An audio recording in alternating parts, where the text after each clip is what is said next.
from Hartman Institute in Jerusalem. Welcome, welcome.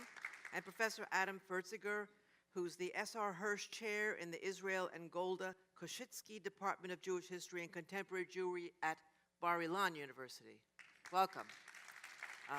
These are really luminaries in thinking about the issues that we're grappling right now. People who, scholars, professors, teachers, researchers, speakers, leaders in the Jewish community globally, and we're going to grapple with an issue that is very unusual. We don't usually talk about this, I know, but it's called anti-Semitism. We don't usually talk about this, but in this group, amongst ourselves, we can talk about this, right?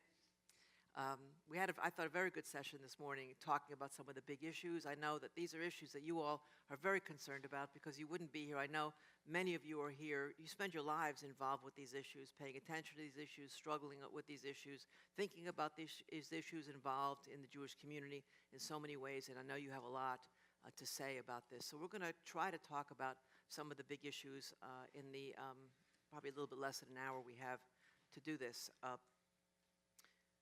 You know, when I was sitting there this morning listening to the conversation, it reminded me of two very important questions that are fairly famous questions that my Uncle Solomon used to ask me. My Uncle Solomon lives in Brooklyn, and he's the repository of all Jewish knowledge, by the way. So he used to say to me, because he knows I was involved in the Jewish community, he used to say to me, Anita, so tell me in one word, how are things with the Jewish people? I would say, that's good. And he said, in 2 words? I say, not good. So this is the story of our lives. This is the story. We're going to talk about anti-Semitism, which takes different forms. I'll just tell you one other brief story, and then we're going to ask our panelists to share their views about anti-Semitism at this time and how it binds us and how it shapes our lives and what it means in this contemporary context. But you know, it's complicated because there's so many issues among ourselves. You know, we talk about all these divisions, and we're here. This whole conference is about all these differences and divisions. And in my work, I'm the director of Jewish Family and Children's Services, which some of you know. And we have vans that drive around elderly people and disabled people, and it says on the side of the van, Jewish Family and Children's Services. And they're all over the area. And we've been having a lot of problems lately with the word Jewish being spray painted out, or with a star, with a swastika being put on our buses and stuff. So we've been experiencing in the Jewish community, those of us who work in the Jewish community, increased anti-Semitism even here locally. But we, you know, we see all these differences among ourselves. But one of the vans had to have a new transmission. And so I authorized the staff to take it to get a new transmission. And then I get a bill to pay for the transmission. The bill was to the Jewish people. So on behalf of the Jewish people, I paid for the transmission. So we see differences among ourselves that other people don't necessarily see. We are the Jewish people, and that means different things to different people. So, you know, just a very brief stroll through memory lane before we have this conversation. You know, I was looking at what happened around this week in our history that's shaped us, and what has shaped the place we find ourselves in now. And so a very brief stroll through memory lane. I had a meeting last night. We were talking about, like, what are the big issues that happened at this particular time? Like, for example, what happened within days of today in 102 years ago that was really important in Europe, that shaped much of Jewish life? Want to guess? Kristallnacht was in 81 years ago, 102 years ago. You get genius points for this, you know. 17. Okay. Huh?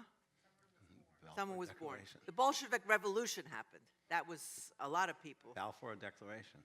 And the Balfour Declaration. Oh, genius point over here. Assassination of Archduke Franz Ferdinand. Big year.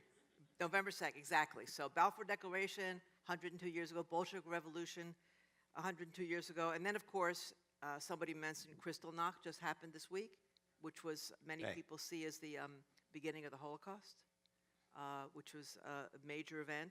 And then 30 years ago, the Berlin Wall fell, which was the end of communism in Europe. In America, let's talk about our lives in America, what happened about almost at this very day, 230 years ago. Want to guess? I'm very bad at math. You weren't around, Yehuda. George Washington The letter?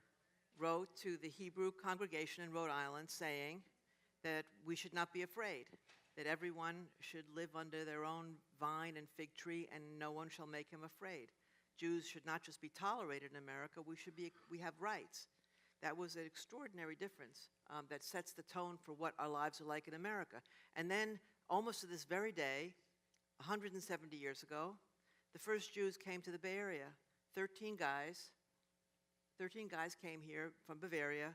One was, they were all from Bavaria because things were bad for Jews in Bavaria and things were good here. There were about 10,000 people living in this area, mostly Native Americans and trappers. And then within a few years, there were hundreds of thousands of people. But those Jews became the pillars of the Bay Area Jewish community, and they were always on the inside. We didn't have the same experience of anti-Semitism in this part of the world as it has happened in other parts of the world. We were on the inside. We were part of building the community. We weren't excluded from being part of the community. So anti-Semitism has taken a different form over generations in this part of the world, which has shaped our character. And so we struggle with a lot of issues around anti-Semitism that are different than is true in other parts of the world. So all of these different milestones in Jewish history over the last 100 or so years have been very important in where we find ourselves today, that happened in this very week. So taking stock of where we are today, I'd like to ask each of our panelists to just comment about what do you see as the nature of anti-Semitism from the point of view of Israel, which ought to be quite different from the point of view of the United States, even though everyone generally agrees there's a rise of anti-Semitism. Let's start with you. Okay, thank you very much, and it's a privilege to be here and appreciate the opportunity. I'll just say, on a personal level, I would come to my Jewish day school in New York as a kid and be very happy on November 10th because it's my birthday. And walk in and my principal would say, you know, this day will live in infamy because of Kristallnacht, and I would feel very badly that I was so happy. So I'm kind of ambivalent talking about this subject in general. It really brings me back to my youth in a sort of strange way. But that ambivalence carries over, thank you, to my experience as an insider-outsider, as someone who lived his childhood and youth in America, moved to Israel at the age of 22, and comes back on a regular basis, and I write about America, et cetera. So I just want to actually say something not that academic, but it's just sort of a framing. If I had to ask myself, what is the biggest change, visual change, between my experience growing up in the United States in from the 60s, 70s, 80s to what I see visually when I return here on a regular basis now?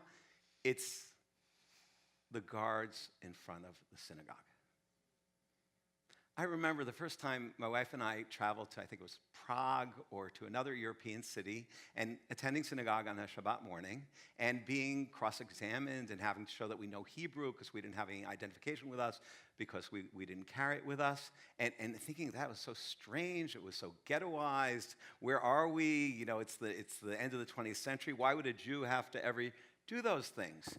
And it was bizarre for me when I started to have that same experience in communities that I grew up in or communities that I visited. And to be very honest with you, I don't have a clear analysis of it, but on a visceral level, it's very hard for me to say that that doesn't mean something. The fact that today American institutions that are open to the public have to do something about real physical security, not about ideology, about real physical security. I just want to make one more point, and I'm sure we'll have time for other people for a back and forth. So in terms of what Anita just said, and sort of segueing,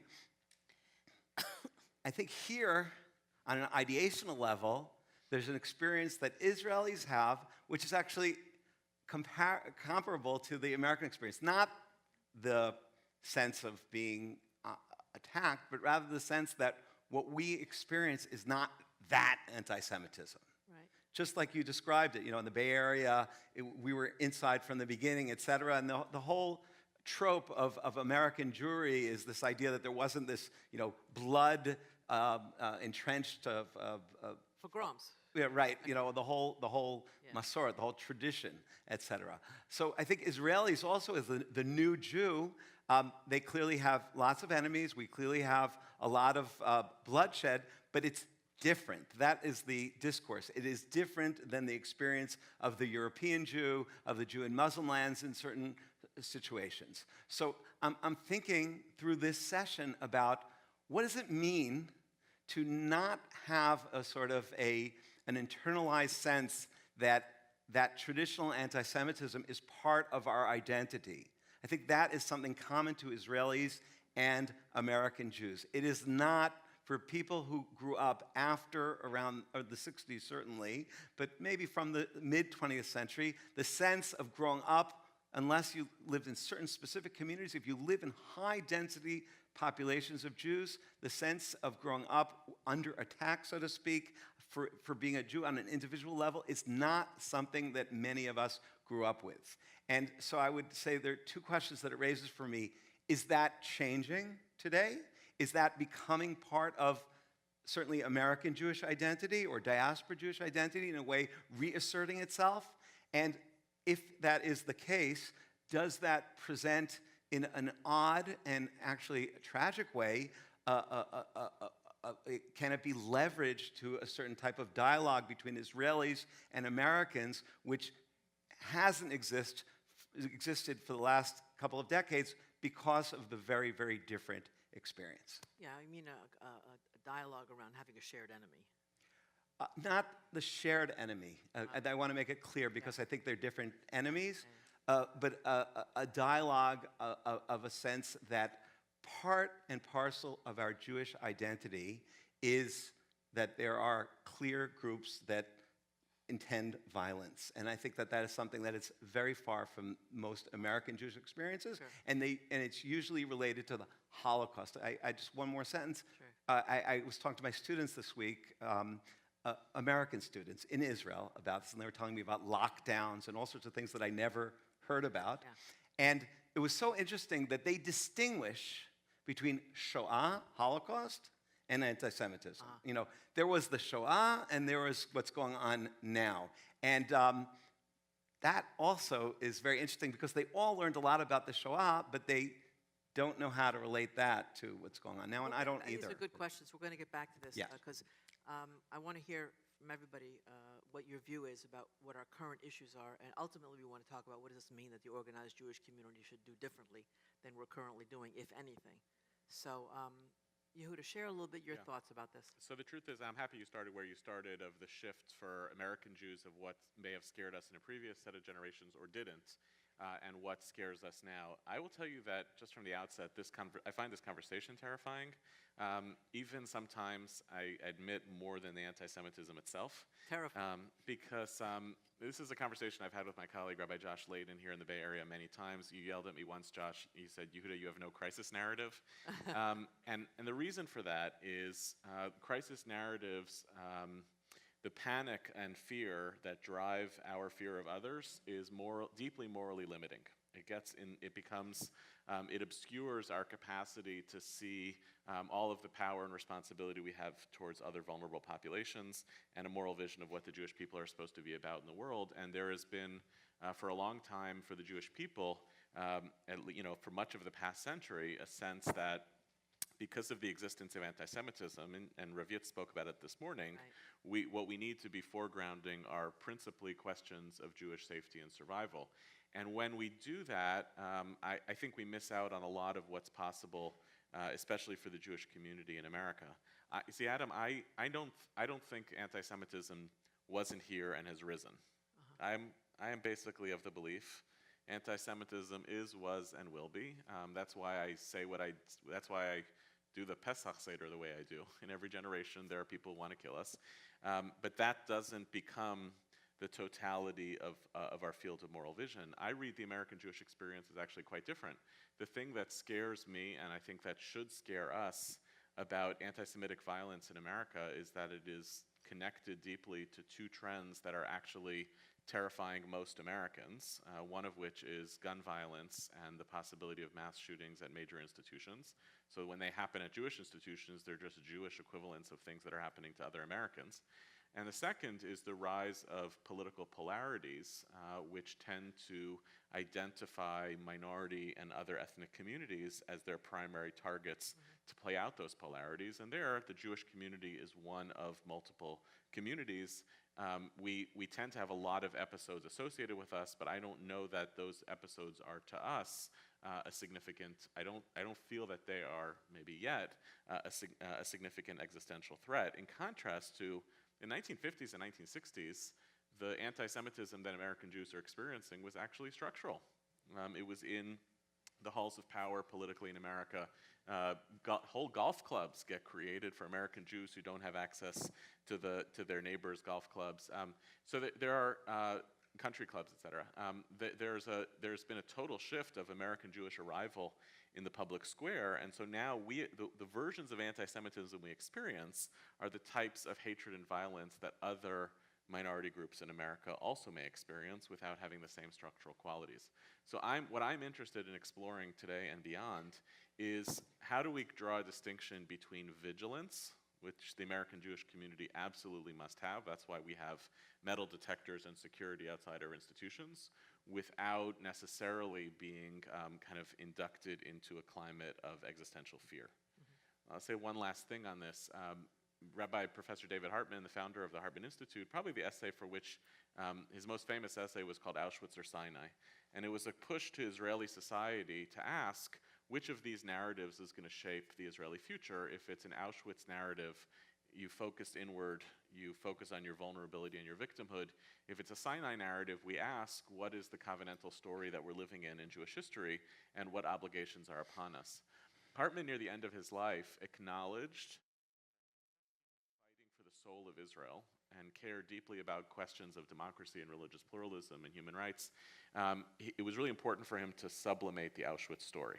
And he, at the end of his life, said, maybe I didn't take that story seriously enough. But I find it is still a useful index for the American Jewish community as well, even in a period of rise of anti-Semitism, which is anti-Semites may want to do physical damage to us, but they do much deeper existential damage when they take away our moral center, and they relocate our moral convictions to being entirely self-focused as opposed to being social responsibility focused. So the fighting anti-Semitism, or even the Holocaust, becomes more our rationale than our tragedy, right? We'll get back to that issue. I think that's really important, because I think you feel like anti-Semitism is overstated somewhat and preoccupying us. The problem is, by saying it's overstated, as easily falsifiable. Yeah. Pessimism can always be corroborated. Optimism is easily falsifiable, and to say on the record, we shouldn't treat this as being that dramatic. Right. Then the next episode happens, and it's like, you see, they are trying to kill us. What I'm trying to say is, they're trying to kill us. Okay. But we should do other things too. I don't want to make that the central raison d'etre of what it means to be a Jew. Okay, that's a good point, and I think that's really central. We'll get back to that. I'm thinking about your uncle, Simon. Yeah. Because if I need to define anti-Semitism anti-Semitism of today in one word, I would say very confusing. And that's because I see two different kind of anti-Semitism coming from at least two different sides and roots, and attacking us differently. And it puts us in a new and confusing situation. What I mean, we see. First, I'll say my first take with this issue wasn't personal at all. I'm Sabra. I grew up as a majority, and anti-Semitism, as you said, was something else than fearing from war, security, and things that as Israeli we experience all the time. But I had the privilege to work with Nathan Sharansky when he was Minister for Diaspora Affairs, and I was one of his advisors, and my portfolio was anti-Semitism, like integrating the Israeli government work around this issue. On my card, it was written, responsible for anti-Semitism. I said, great. After 2,000 years, you found the one responsible for that. Anyhow, so that's where I started. And it was a year of 2001, Durban conference, campuses here around BDS. It was before it was called BDS. But there was a clear rise of anti-Semitic sentiment from the far left. And the work back then was to define where is the line between criticism, legitimate criticism against Israel government, Israel policy, to where it becomes anti-Semitic. And what we have today is coming from, and we still have it, okay? We still have it big time, but the rising of the last few years is anti-Semitism coming from the far right, from white supremacy, from this direction. In the United States? Yeah, in the United States. You're not talking about Israel now? No. Now, but when I'm saying attacking we, here I'm talking about we as Jewish people. Right. Now, why it's so confusing? Because we are blamed for two opposite things. When white supremacists came to massacre the Pittsburgh synagogue, he came there because they had center of Hayas. Hayas, you say? Yeah. And for him, they were the symbol of liberal values that he hates. He sees Jews, and I had that's a privilege, and I read some of the white supremacy literature, if you can call it literature, and you see that the way they treat Jews is Jews are the one who are behind this conspiracy, this international conspiracy that to replace us, that we, the white Christian, we're supposed to be superior. And how come all those minorities, colors become so successful? It's because there's international conspiracy. International conspiracy, the Jews are behind it. International conspiracy of those liberal values. So Jews are blamed to be the heart and the symbol and the force behind liberal values. At the same time, Israel as the Jewish state blamed to be the symbol of nationalism, of ethnicity, of the state which keeps the opposite values than those liberal values. And what's so confusing is both are true. I mean, Judaism has these liberal values deep in it, and this sense of ethnicity and national as a source of belonging, as something positive. Now, we can find today places that we are not in the same side. It makes it very hard. Hungary government is very pro-Israeli and anti-Jewish, or at least the local community see it as being anti-Jewish. On the other side, you can find human rights organizations who claim to be very pro-Jewish. You have Jews involved there, and very, very hostile toward Israel. Now, what do you do in those situations? Anti-Semitism was almost the last consensus we had. Almost the last thing we all agree that, this is dangerous, this is not, this is unlegit, this is something we should fight together. Now, I think we all agree on that. We still agree on that, but it's becoming harder and harder because the confusing nature of it, of today. Now, I feel we can find ways to do that, but we need to be more sincere in the way we speak about it. Not to say, anti-Semitism, which kind of, where the line is, how. I think that's really important because anti-Semitism has always taken lots of different forms at the same time. I mean, you could be, you're a communist, you're a Jew and you're a communist, or you're a Jew and you're a capitalist, but you're a Jew.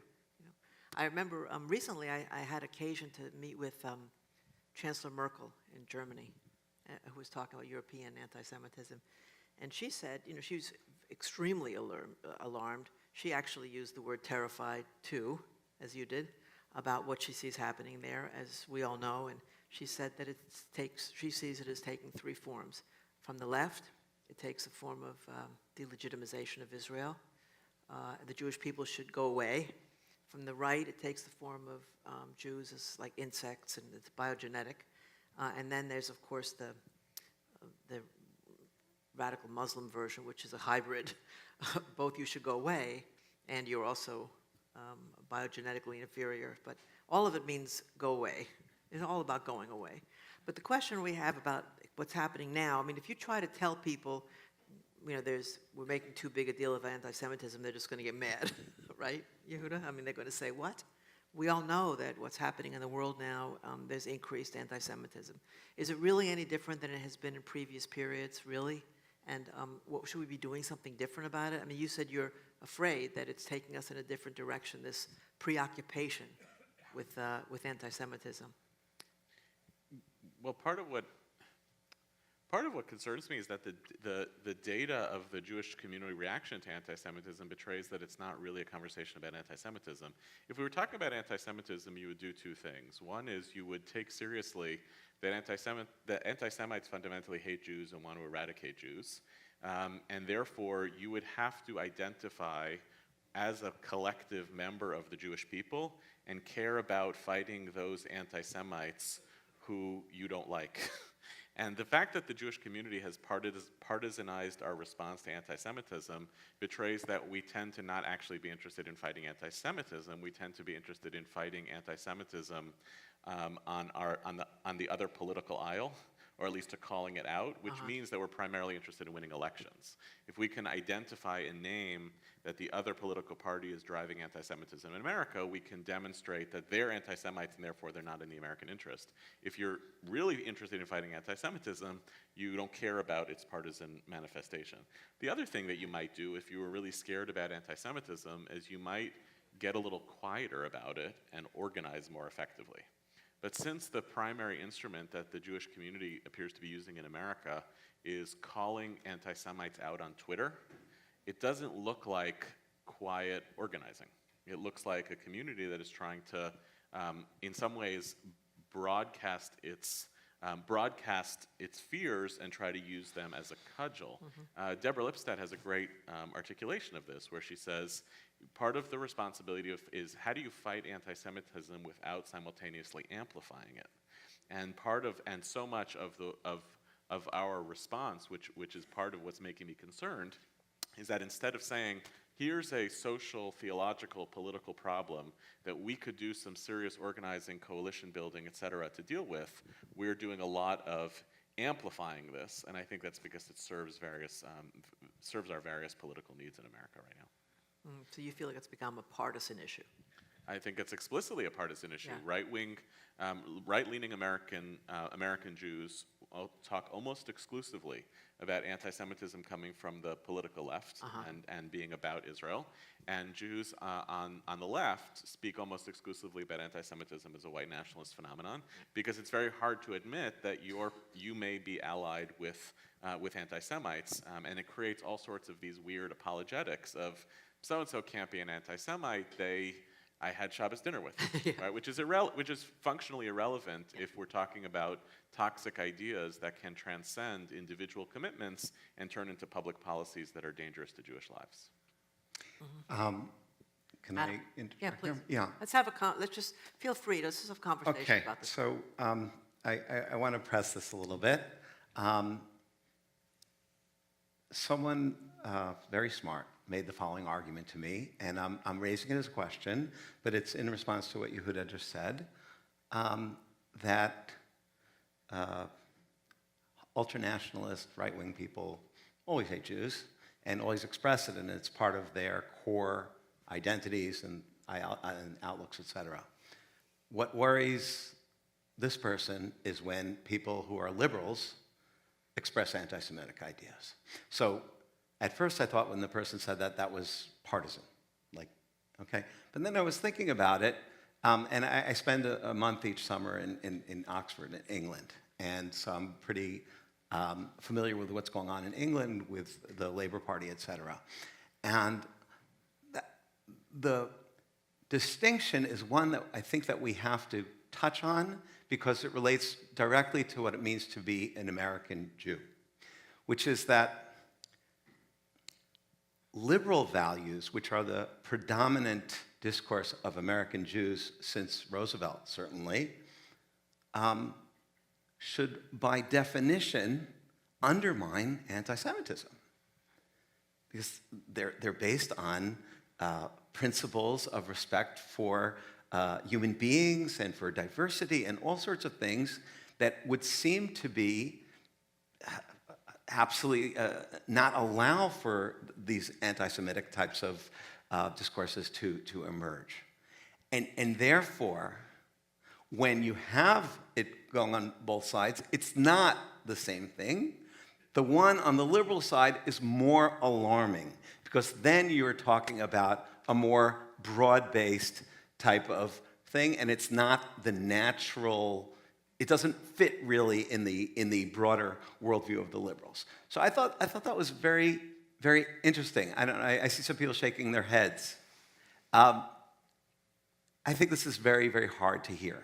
Very, very hard to hear that, and therefore it's part of why we don't talk about anti-Semitism. We don't want to think of the possibility that people that we share so many values with, that we have so much in common with in terms of our articulations of ideas of tikkun olam, our ideas of other human beings, of the earth, all sorts of things, might actually be holding on to types of racism or prejudice towards us that are so repugnant.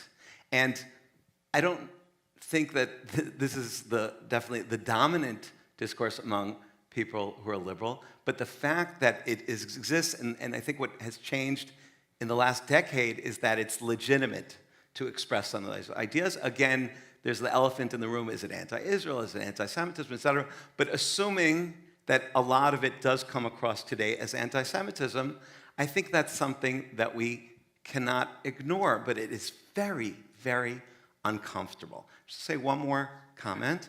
In the 1930s, actually in the interwar period in Germany, there was clear, very different situation. I'm not saying it's the same situation at all. Make it clear. I am not trying to draw a direct comparison. Direct comparisons are simplistic. But there was clear, public anti-Semitism that was growing. We all know that.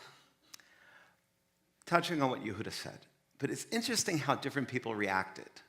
One of the most profound reactions that till today is affecting us positively is people like Martin Buber and Franz Rosenzweig and Abram Joshua Heschel, who the anti-Semitism pushed them to an urgency to educate, to immerse in Judaism, and I mean on an intellectual level, not necessarily, I'm not talking about a denominational level, on a level of this, that when I was talking before about leveraging, if there is a sense that there's an antagonism that didn't exist before, then from my view, that should take things that the Hartman Institute does and make them more important.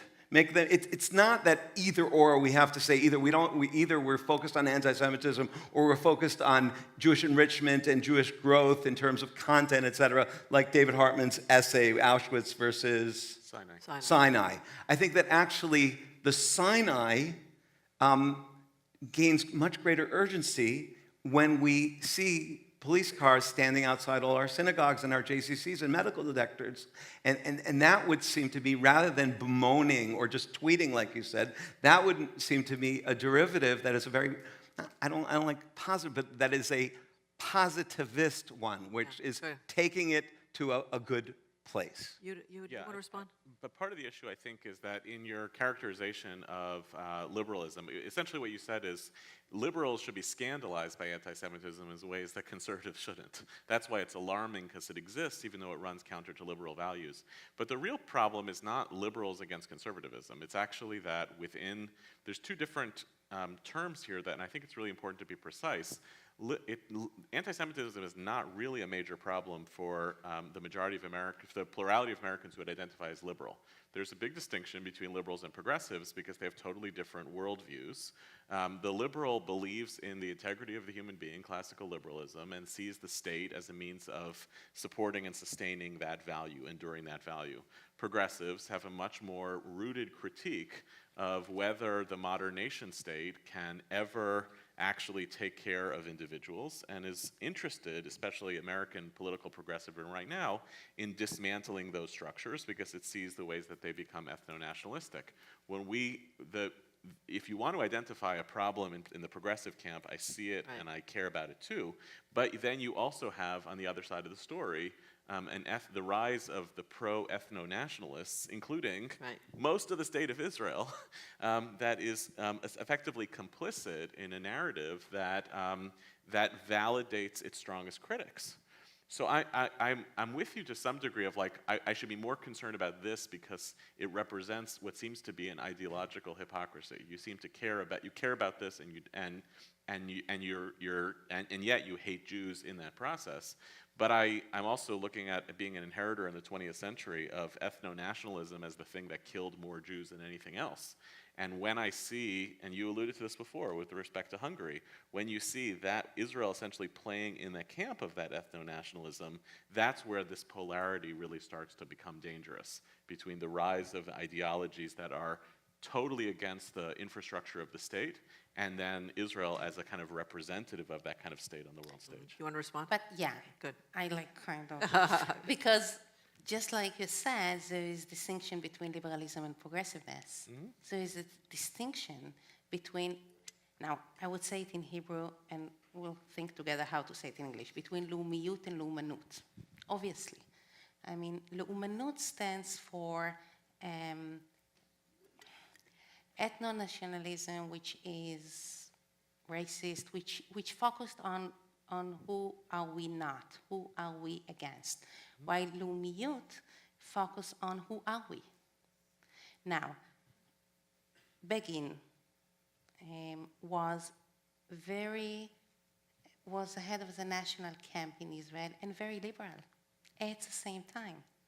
Begin is the one who brought refugees. I don't know if you know, there was a ship from Vietnam of people who were refugees, and Begin accepted them and said, we were refugees for so many years, this land cannot be locked for refugees. Begin was the one who made the Supreme Court of Israel very, very strong. It's not to say that all the Israeli right is ethno-nationalist like in Hungary. That's not fair. It's not true. Now, and just like you want to do this distinction in the left, I think we should be more accurate. And also, it's not helpful to say you are all, because now, what I do think, I don't like being in the position of AIDS escaper. So I must say, I don't know what the American community should do with local anti-Semitism. I think I know what Israel should do. So what should Israel do? First, we need to make Jewish solidarity a political, we need to think about Jewish solidarity and our responsibility and solidarity with local communities as just like we think about our political and international needs as a state. And I'm coming back to Hungary. Okay, when Israel is looking on Hungary, for example, we look on our political needs.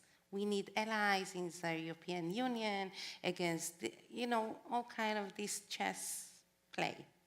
We don't take the local community as a political interest. This is, nice to have. This is a luxury. This is not part of the political chess game. I think that's a mistake.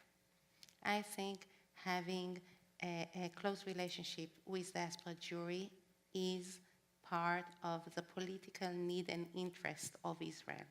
And that's the way we should think about it. And we also need to consult with local communities. Can't be that one of our ministers will come to Pittsburgh and give a statement without talking to the people, the local people. It's embarrassment. It makes him look like an idiot. And shouldn't happen.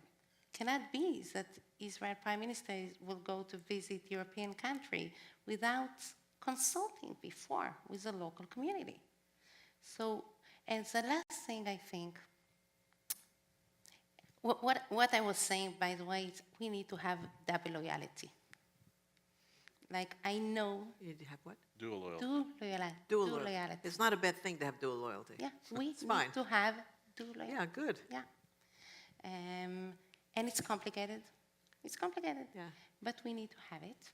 And the last thing is Israel is putting money and effort into security of Jewish communities around the world. Those who need that. And sometimes it's almost legal. Sometimes it's legal, usually it's almost legal. And we should do that, I think. I think it's part of our responsibility to do it. You want to comment? Yeah, I'm just going back to what Tehila picked up on and what Yehuda said about Israel as an ethno-national country, and beyond the issue of nomenclature, and I appreciate the correction. I think the progressive is a better term, and I appreciate that comment. There's a foundational issue that Professor Gabazan raised before in the plenary session or in the opening session. Do we accept the idea that the State of Israel is a different formulation than the United States? Do we accept the idea that there is a legitimacy to a state which is predicated on Jewish identity, which is democratic, which follows certain principles, and we can talk about those. They're not details, they're fundamental, but I think that is a question that every one of us has to ask ourselves. And if the issue of its national identity is a stumbling block, then it's really hard to move any further than that, because that is, at this point, what the State of Israel is and is meant to be. Now,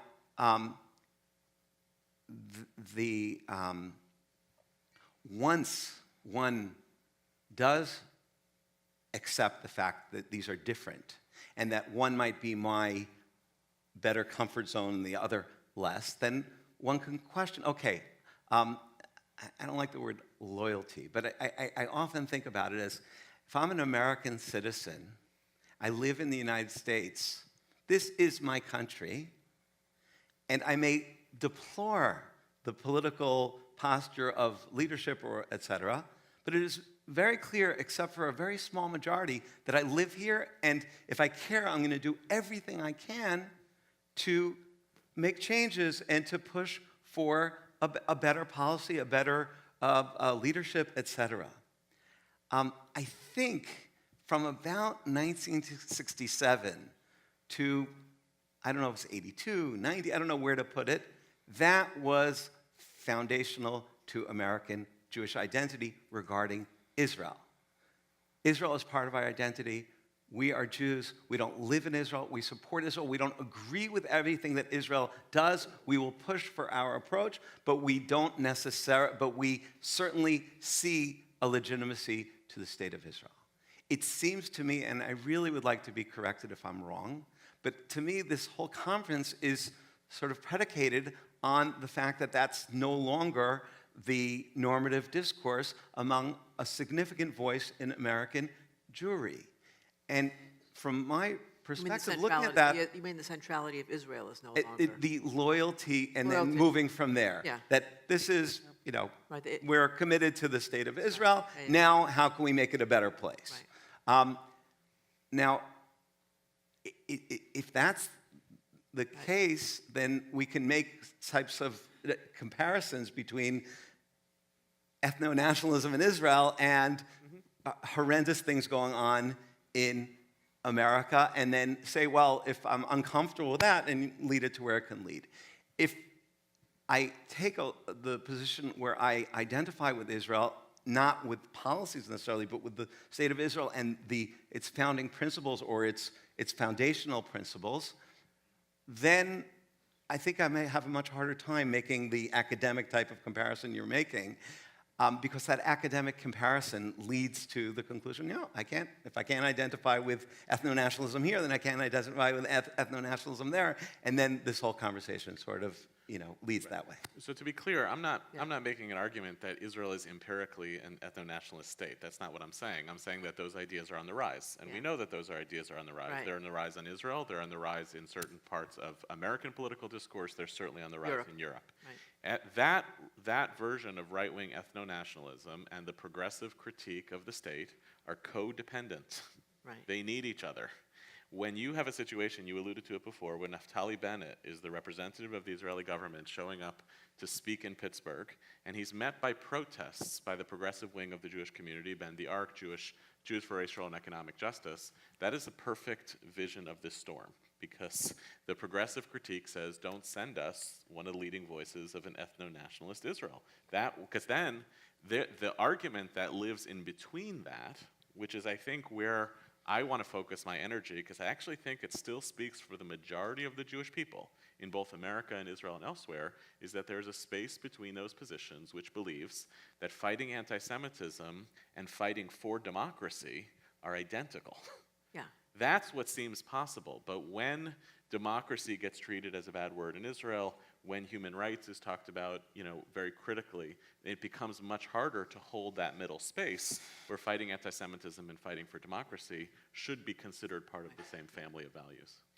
Well, we have a few more minutes. I just want to kind of wind up and talk about where we're going. It's interesting, your different viewpoints about this issue, because anti-Semitism, the title of this session is Anti-Semitism That Binds Us. I mean, really, the feeling that the whole world hates us in one way or another has really brought the Jewish people together, and in many cases has kept Jews Jewish. I mean, if you talk to Jews from the Soviet Union, they'll across the board say the fact that you had to have Jew in your passport kept them Jewish. Mm-hmm. So it's been a source of strength in an odd kind of a way.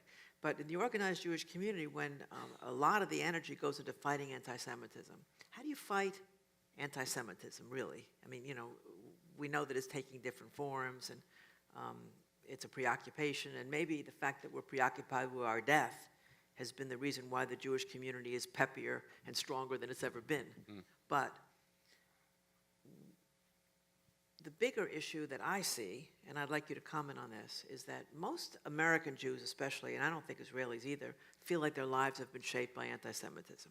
They don't feel like their educational opportunities have been shaped largely by the fact that they are Jewish. They don't feel like their employment opportunities have been largely shaped by the fact that they're Jewish, not in this generation. Mm-hmm. So they don't have the experience of feeling like, anti-Semitism is the reason I want to be Jewish, right? So how do you fight anti-Semitism? In the Bay Area, only 25% of Jews feel like it's really important to them to be Jewish, So if you have a community where most of the people don't really feel like it's all that important to be Jewish, then why are they going to care about Israel? And how are you going to get them excited about anti-Semitism? It's just not that important to them, and they haven't experienced it. So I'd like to hear you comment about what our community should be doing in the face of contemporary anti-Semitism? So I just, my friend David Myers from UCLA is a very dear friend of mine. He wrote a book where he talked about sort of in a very uncomfortable way about a little dose of anti-Semitism actually does bring us together, and maybe we're missing that. And that's, a very horrible thing to say, and I'm uncomfortable with that. But I was thinking about unity when you were speaking, and there are people here from my generation, mostly. It's really interesting that as American Jews living in the 60s and 70s, growing up in those days, we did obsess about anti-Semitism. But it was, if you were an active American Jew, it wasn't anti-Semitism in America, it was in the Soviet Union. Right. And that was one of the most unifying movements. You mean doing the Soviet Jewry movement? The Soviet Jewry movement. Yeah. It cross-denominational, cross-observance, cross-geography. And it's really kind of illuminating to think about, it was fighting anti-Semitism, just it wasn't against us. It was against someone else that, okay. So I'm just thinking out loud of, is there a way to, without becoming alarmist, without overstating, like Peter Novick said people did in certain stages, without overstating Holocaust repetition and stuff like that, which is anachronistic and which is simplistic, is there a way to energize people with a sense that there is something going on, and say, well, let's use this to, like I said, urgency, and say, this is, whether we like it or not, something that unifies us and is not politically based, and do more studies, but maybe more, rallies. I grew up on rallies. People who grew up in the 60s and 70s grew up I don't know. So maybe we need to go to the streets a little more and not be afraid. I don't think anybody would come to your rally, frankly. In Pittsburgh, they did. But that, Well, hey. I mean, they did. And the Pittsburgh community is being transformed right now before our eyes. It's fascinating to see what's going on there. Yeah. They are taking it to a very positive place. That's right. And maybe we can learn that without, God forbid, having to go through the we don't want to have things that they've in order to get people interested in rallies, or working. Yehuda? I'm not a big fan of the word unity, because I think sometimes you can experience the word unity as something that is some ideal that's supposed to suppress dissent. I know that's not how you're using it, but sometimes can be a scary word. And I would say actually a lot of Americans are more mobilized today and going to rallies, American Jews, than have in decades. And they are mobilized politically because there are other, perhaps more pressing, moral, urgent problems in America, including what's happening at the border. And you're seeing people actually are mobilizing and going to rallies to tell them, stop going to the border, instead mobilize around anti-Semitism, I think is the wrong play. What I'm more interested in is actually a tool that the Jewish community has in spades, it just doesn't use internally, which is coalition building. There's a lot of coalition building happening on the political right between American Jews and, for instance, evangelicals, because they have a shared issue at stake, which is support for the state of Israel. There's tremendous coalition building happening on the American Jewish left between Jewish communities and other communities of color and other vulnerable and victimized communities in America, because they have a shared interest, which is that vision of a multicultural America. It's amazing how little internal coalition building, so in other words, we have the skills. It's amazing how little internal coalition building is happening between the different partisan voices inside the American Jewish community, as though to do internal coalition building is somehow to be complicit, which is crazy. And the argument of internal coalition building is there is a shared value, which is the Jewish people and the capacity to fight anti-Semitism. So that's where I would like to see our energy. That's part of why we're here, right? Exactly, yeah. You want to make a closing comment? Yeah. My interest lay in how we strengthen this center you described before. I mean, you say the progressives are, believe that, and the majority are somewhere in the center, and recovering the sense of Judaism and democracy and human rights together, coming back to believe that it's not opposite values. I kind of focus in my life there, being religious feminist. It's kind of, holding those two values together, creating that as a way of life together. That's a mission in Israel, that's a mission here. To stop, I feel that we're putting our Judaism on one leg all the time. It's either, universal, liberal, tikkun olam, it's or particular, and the mission is to hold it together. And that, for me, is also the answer for anti-Semitism as something that divides us instead of putting Bring it us together. together. Well, we have a lot to think about. Many of you are very involved in the Jewish community, and as I said, in many different ways. You have your own families. I think that the solution to anti-Semitism is not necessarily we're going to make them go away, make them weaker, because they've been with us for how many years? 2,500, 3,000, like forever. I always wonder, like, why are we so surprised at the anti-Semitism? We had it for 3,500 years, But I think the solution to me is to make us stronger. We have to become stronger. Tell your children the story. Make your family stronger. Make your children stronger. Make your grandchildren stronger. Be involved in different Jewish organizations. Be actively involved as you are right now. So I just want to end with that, because we all can do a lot to keep us stitched together in various ways, to find a way to move forward if we believe that there's a value in the Jewish people and in what we stand for in this world. So I'll end with that. There used to be a newscaster, a Jewish guy in the Bay Area. Some of you may have known him, Scoop Nisker, and he used to always say, because we always talk so much about all this bad news and anti-Semitism and problems in Israel and this and that. He used to always say, look, if you don't like the news, then go out and make some of your own. So if you don't like the news, let's go out and make some of our own. So thank you, everybody.